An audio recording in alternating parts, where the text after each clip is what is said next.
Nous sommes ravis de vous retrouver pour l'actualité sur RTI 1. Bonsoir à tous. Un nouveau décret de nomination a été signé ce mardi 1er mars par le chef de l'État. Le secrétaire général de la présidence nous en donne lecture. Communiqué de la présidence de la République. Le président de la République, son Excellence M. Alassane Ouattara, a procédé ce mardi 1er mars 2022 à la signature d'un décret de nomination au titre de la présidence de la République.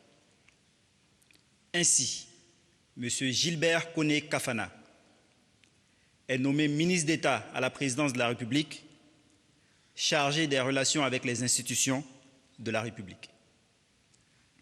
Fait à Abidjan le 1er mars 2022.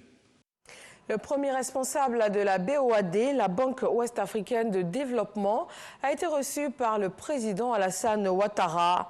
Comment se porte l'institution financière? Quels appuis pour la Côte d'Ivoire? Viviane Aïma nous fait le point de leurs échanges.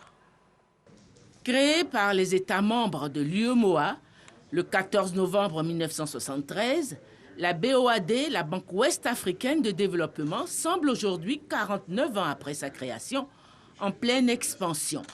Le 25 février dernier s'était tenue à son siège à Lomé la 128e session ordinaire de son conseil d'administration.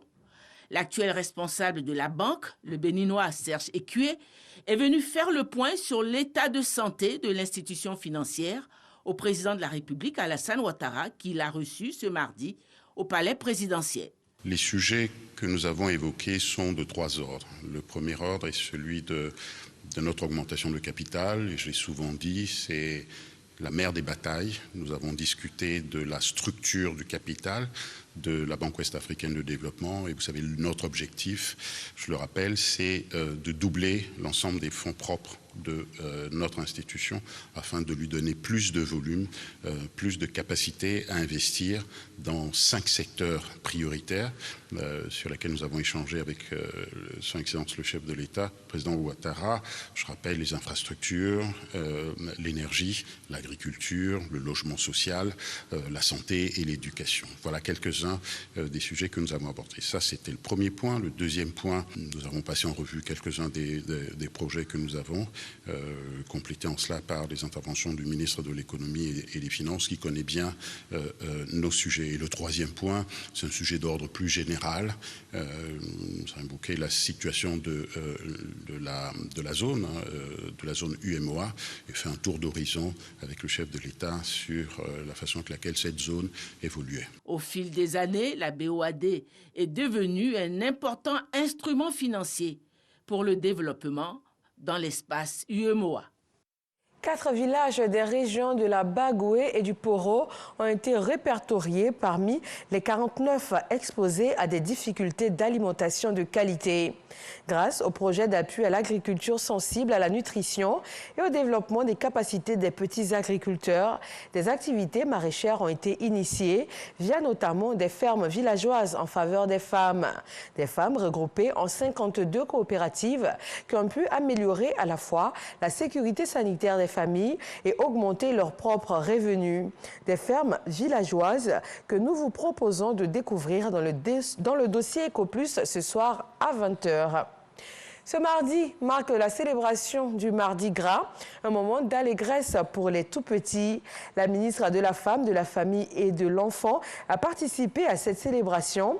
Elle s'est rendue au centre de protection de la petite enfance d'Anono et l'a communié avec les enfants sur place. Et dès demain, mercredi 2 mars, le mercredi des cendres donc ouvre une période de 40 jours de jeûne pour les chrétiens. Dans l'actualité internationale, une frappe russe a visé ce mardi la tour de télévision de Kiev. 5 personnes ont été tuées et 5 autres blessées.